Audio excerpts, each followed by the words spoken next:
RTV app వార్తల్ని క్షణాల్లో చదివే అవకాశం ఉంటుంది. ఒక న్యూస్ పేపర్, ఒక టెలివిజన్ ఛానల్ మీ చేతుల్లో ఎప్పుడూ ఉంటాయి. ఈ మధ్యన వారం రోజులుగా నెల్లూరు జిల్లా రాజకీయాల్లో, రాష్ట్ర రాజకీయాల్లో ఒక పనికి మాలిన ప్రసన్న చేసిన వ్యాఖ్యలపై సంచలనం రేగిన సంగతి అందరికీ తెలిసిందే. నిన్న స్వయాన న్యాయస్థానం, హైకోర్టు ధర్మాసనం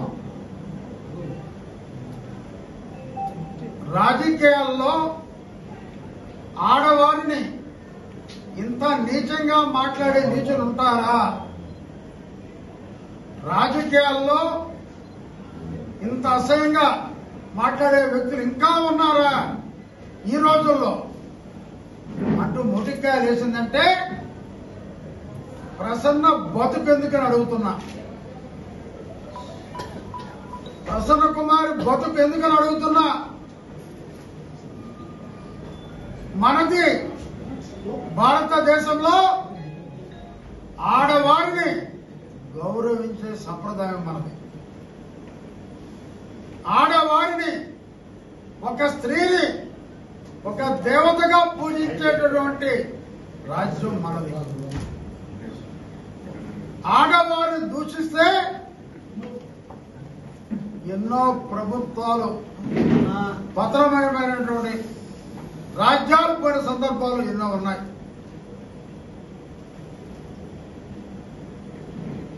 అయితే ఒక నల్లంపల్లి శ్రీనివాసరెడ్డి గారు, వారి చరిత్ర జిల్లాలో అమోఘం.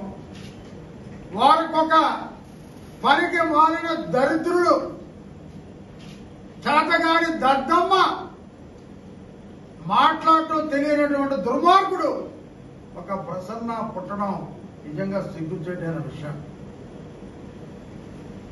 మరి అసెంబ్లీలో సాక్షాత్తు ఎన్టీ రామారావు గారి కూతురు, చంద్రబాబు నాయుడు గారి సతీమణిని నోటుకొచ్చినట్టు దూషిస్తే ప్రజలు ఏం తీర్పు వచ్చారో పనికి మారిన ప్రసన్న ఒక్కసారి గుర్తు తెచ్చుకో.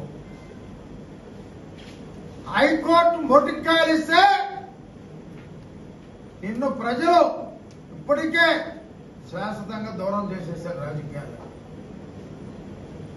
రాష్ట్ర ధర్మాసనం కూడా నువ్వొక వెధవే అంటూ ఇండైరెక్ట్ గా వ్యాఖ్యానించినటువంటి సందర్భం నిన్న. ఎప్పుడో చెప్పాడు ఎన్టీఆర్,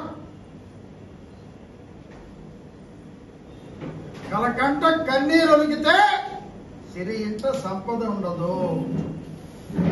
ఏ మహిళ అయితే ఇంట్లో కన్నీరు పెట్టుకుంటుందో ఆ ప్రాంతం సర్వనాశనం అవుతుందని చెప్పి ఆ రోజు ఎన్టీఆర్ చెప్పిన మాటలు పనికి మాలిన ప్రసన్నకు గుర్తు చేస్తున్నా.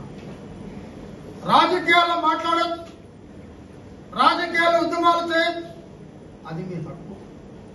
నీ ఇష్టంగా నీ నోటికి వచ్చినట్లు అసభ్య పదజాలంతో ఒక క్యారెక్టర్ గురించి మాట్లాడే హక్కు ఎవడిచ్చాడు నీకు? ఎవడిచ్చాడు అడుగుతున్నా. మళ్ళీ రోజుకొక మండలానికి ఒక 20 మందిని పిలిపించుకొని నా మాటలకి కట్టుబడున్నా, దేనికైనా సిద్ధం. 5,000 మందిని నేను తెస్తే వాళ్ళని పగలగొట్టి వాళ్ళు ఎత్తుకు వెళ్ళిపోతా. మీసం ఉంటే, సారీ నీకు మీసాలు లేవు కదా, నీకు దమ్ముంటే 5,000 మంది కాదు 500 మందితో అరగంటలో నీ ఇంటి కింద పునాదులు లేకుండా చేయగలిగే శక్తి వేమిరెడ్డి అభిమానులకి తెలుగుదేశం పార్టీకి ఉంది. కానీ అలాంటి సంస్కృతి కాదు మాది. నీలాంటి లుచ్చా మాటలు మాట్లాడే సంస్కృతి కాదు మాది.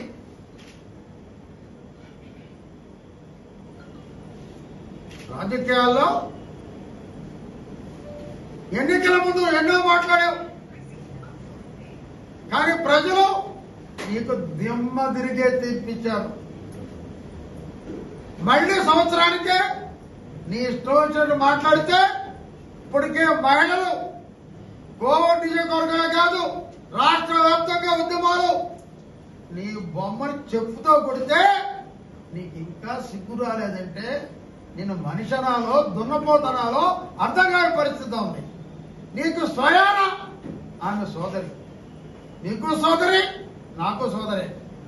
నీకు హర్షతో పెళ్ళైన తర్వాత సోదరి అయితే ఆ పుట్టుకతోనే నాకు సోదరి. ఒక సోదరిని పట్టుకొని అలా మాట్లాడావంటే నీ ఇంట్లో నీ భార్యను మాట్లాడితే ఒప్పుకుంటావా? నీ సోదరిని మాట్లాడితే ఒప్పుకుంటావా? అంటే నీ ఇంట్లో వాళ్ళు గొప్పవాళ్ళు, బయట ఆడవాళ్ళంతా చెడ్డవాళ్ళు. ఈరోజు నేను చెప్తున్నా, పనికి మాలిన ప్రసన్నకి ఎవరు సపోర్ట్ చేసినా వాళ్ళు కూడా ఆడవారికి గౌరవం ఇవ్వని వాళ్లే లెక్క అవుతారు. వాళ్ళు కూడా చరిత్రహీనులే అవుతారు. ఇప్పటికే భ్రష్టు పట్టిపోయిన ప్రసన్న నిన్న హైకోర్టు వ్యాఖ్యలతో పూర్తిగా భ్రష్టు పట్టిపోయాడు. ఇకనైనా నువ్వు అన్నీ మూసుకొని ఉంటే మంచిది. ఇప్పటికే రాజకీయ బహిష్కరణ అయిపోయింది. ఇప్పటికే ప్రజల్ని నెట్టేశారు. రోజుకొక రకమైన విమర్శ. బుద్ధుండాల మనిషికి మనం ఏం చేస్తున్నాం, ఏం చేయబోతున్నాం అనేది. అంతేకాని రోజుకొక పార్టీ, ఎన్ని పార్టీలు మార్చావు, ఏం మాట్లాడతావు నువ్వు? చేతకాని దద్దమ్మ మాట్లాడితే ప్రశాంతమ్మ.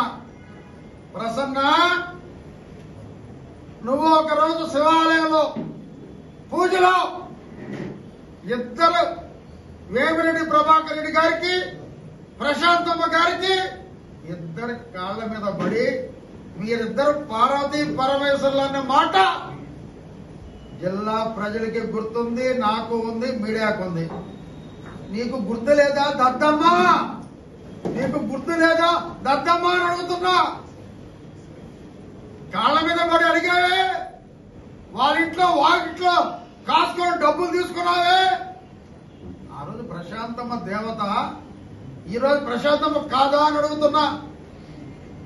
ఆమె మంచిది కాబట్టి, శాంతి స్వరూపం కాబట్టి నువ్వు అడిగినటువంటి నీచమ్మ మాటలకి గమ్ముగా ఉంది.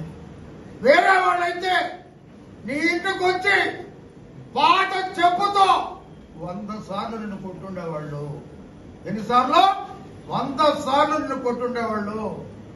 నీ చెప్పు ప్రసన్న, గుర్తుపెట్టుకో. ఇంకా నీకు బుద్ధి రాని మాటలు, ఆయన పునాదులు లేపుతాం. ముందు నీ పునాదులు చూసుకో. ముందు దద్దమ్మ, నీ పునాదులు చూసుకో. అక్క లేదు, చెల్లి లేదు, వరుస లేదు, వావి లేదు, వరుస లేదు. ఇదొక బతుకు. నీ చీకటి రాజ్యం మద్రాసులో, హైదరాబాద్ లో, బెంగళూరులో. నీ సంగతి తెలియదా పనికి మాలిన ప్రసన్న? నీ బతుకు తెలియదా పనికి మాలిన ప్రసన్న? గ్రావెల్లో కమిషన్, ఇసుకలో కమిషన్, ఆర్ఎండ్బి రోడ్లలో కమిషన్, పీడబ్ల్యూ రోడ్లలో కమిషన్, పీడబ్ల్యూ కాలువల్లో కమిషన్. నీ బతికే ఒక కమిషన్. నీ పేరే కమిషన్ ప్రసన్న. నీ బతుక్కి ఇంకో విమర్శించే అర్హత ఉందా అని అడుగుతున్నా. ఇప్పటికైనా నీకు చెబుతున్నా, నీకు ప్రజలు చెప్పుతో కొట్టారు, నీ నోట్లో వస్తున్నారు. చివరికి భారతదేశంలోనే న్యాయస్థానం ఒక గొప్పది. హైకోర్టు తీర్పు కూడా తీవ్రంగా దువ్వుపెట్టింది. రాష్ట్ర వ్యాప్తంగా మహిళా లోకం ఖండించింది. రాష్ట్ర వ్యాప్తంగా అందరు నాయకులు ఖండించారు. నువ్వు చేసిన తప్పుకి బేషరతుగా వేమిరెడ్డి కుటుంబానికి, ప్రశాంతమ్మకి క్షమాపణ చెప్పు. నెల్లూరు జిల్లా ప్రజలకి నాది తప్పు అయిపోయింది అని క్షమించమని అడిగితే కొంతైనా నీకు భవిష్యత్తు ఉంటుందని తెలియజేస్తున్నా. లేకుంటే చరిత్రహీనుడు అయిపోవటం ఖాయం. పనికి మాలిన ప్రసన్న అని చెప్పి కూడా హెచ్చరిస్తున్నా. సార్, నిన్న బూతుల ప్రభుత్వం. వాళ్ళు చేసే సోషల్ మీడియాయే ఒక బూతుల సోషల్ మీడియా. అసెంబ్లీలో స్వయాన చంద్రబాబును బూతులు తిట్టినా జగన్మోహన్ రెడ్డి పిచ్చిన వాళ్ళు నవ్వుకుంటున్నారు. ఒక దైవం స్వరూపుడు ఎన్టీఆర్ బిడ్డ భువనేశ్వరమ్మ తిట్టినా పిచ్చిన వాళ్ళు నవ్వుకుంటున్నాడు. అటువంటి పిచ్చి పార్టీకి ఏం సమాధానం చెప్పను? అటువంటి పిచ్చి పార్టీకి ఎవరుంటారు? బూతులు మాడేవాళ్ళు ఉంటారు. మరిన్ని వీడియోస్ కోసం ఛానల్ ని సబ్స్క్రైబ్ చేయండి. లేటెస్ట్ అప్డేట్స్ కోసం వాట్సాప్ ఛానల్ ని ఫాలో చేయండి. అండ్ లింక్ డిస్క్రిప్షన్ లో